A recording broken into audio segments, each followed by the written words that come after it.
الحمد لله الذي أنعم علينا بنعمة الإيمان والإسلام وبنعمة الصحة والفرج. أشهد أن لا إله إلا الله وحده لا شريك له، وأشهد أن محمدا عبده ورسوله. اللهم صل على محمد وعلى آل محمد. أما بعد، أيها الحاضرون، اتقوا الله حق تقاته ولا تموتن إلا وأنتم مسلمون. فقال الله تعالى في كتابه الكريم: أعوذ بالله من الشيطان الرجيم. بسم الله الرحمن الرحيم. وإذ تأذن ربكم لئن شكرتم لأزيدنكم ولئن كفرتم إن عذابي لشديد. صدق الله العظيم. Ma'asyiral hadirin, jamaah Jumat yang insyaallah kita semua sama-sama dirahmati Allah Subhanahu wa taala. Mari selalu kita bersyukur kepada Allah Subhanahu wa taala atas nikmat yang telah diberikan kepada kita, di mana dengan nikmat tersebut alhamdulillah kita bisa bersama-sama bertaqarrub ila Allah, mendekatkan diri kita kepada Allah Subhanahu wa taala sebagai wujud syukur kita kepada Allah atas apa-apa yang telah diberikan kepada kita. Salawat dan salam selalu juga kita haturkan untuk junjungan kita Nabi besar Muhammad sallallahu alaihi wasallam beserta keluarga, sahabat dan para pengikut-pengikut beliau, dan juga kita bersama-sama berdoa semoga kita dan keluarga-keluarga kita termasuk dalam golongan orang-orang yang selalu taat kepada Allah dan taat mengikuti apa yang diperintahkan oleh baginda Rasulullah sallallahu alaihi wasallam. Amin ya rabbal alamin. Ma'asyiral hadirin, jamaah Jumat rahimakumullah. Setiap kita tentunya selalu berharap dan berdoa kepada Allah Subhanahu wa taala agar kita dan jamaah kita, masyarakat lingkungan kita, keluarga-keluarga kita selalu berada di jalan Allah Subhanahu wa taala, selalu menjadi orang-orang yang insyaallah selalu menjalankan perintah Allah Subhanahu wa taala dengan selalu menjaga ibadah kita kepada Allah Subhanahu wa taala. Karena ini memang merupakan satu tugas dan kewajiban kita, sebagaimana Allah Subhanahu wa taala mengatakan, "Wa ma khalaqtul jinna wal insa illa liya'budun."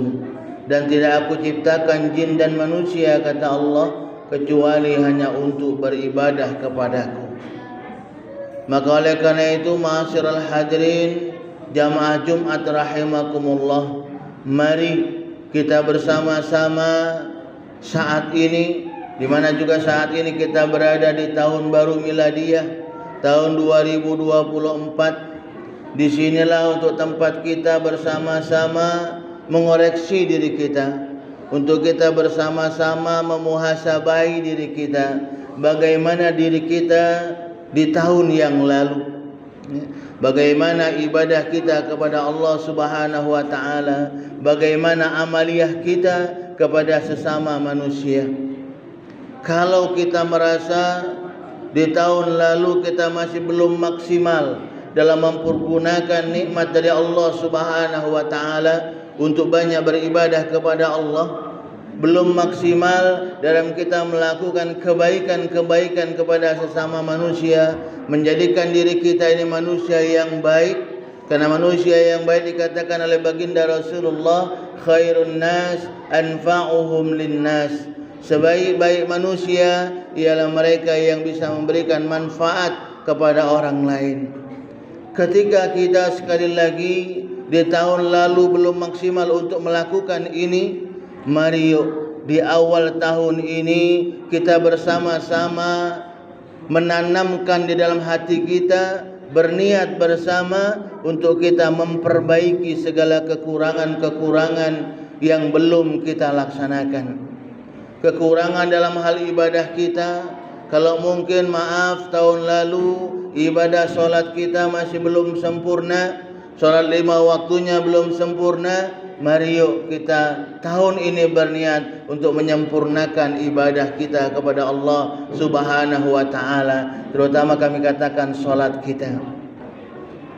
Kalau kita juga merasa akhlak kita, tingkah laku kita, keseharian kita, terkadang kita masih banyak egois, masih kepengen mengharapkan pujian dari orang lain, yuk mari sekali lagi bersama-sama di awal tahun ini kita berusaha memperbaiki segala apa-apa yang kurang dalam diri kita. Karena kita tahu ini merupakan nikmat dan kesempatan yang Allah berikan kepada kita. Dan kenikmatan ini bisa jadi tidak datang 2 kali. Belum tentu kita nanti tahun yang akan datang bisa berjumpa dengan tahun itu. Maka oleh karena itu dari saat ini kita bersama-sama memulai memaksimalkan, mengisi, mempergunakan segala apa yang Allah berikan kepada kita, kenikmatan-kenikmatan, untuk mendekatkan diri kita kepada Allah dan untuk kita bisa memberikan kebaikan kepada sesama manusia. Karena jangan sampai maaf kita ini nanti dicap oleh Allah orang-orang yang tidak pandai mensyukuri nikmat Allah Subhanahu wa ta'ala. Tentunya kita semua tidak menginginkan ini. Karena subhanallah, Allah Subhanahu wa ta'ala mengingatkan kepada diri kita dalam Al-Quran surat Ibrahim dikatakan a'udzubillahi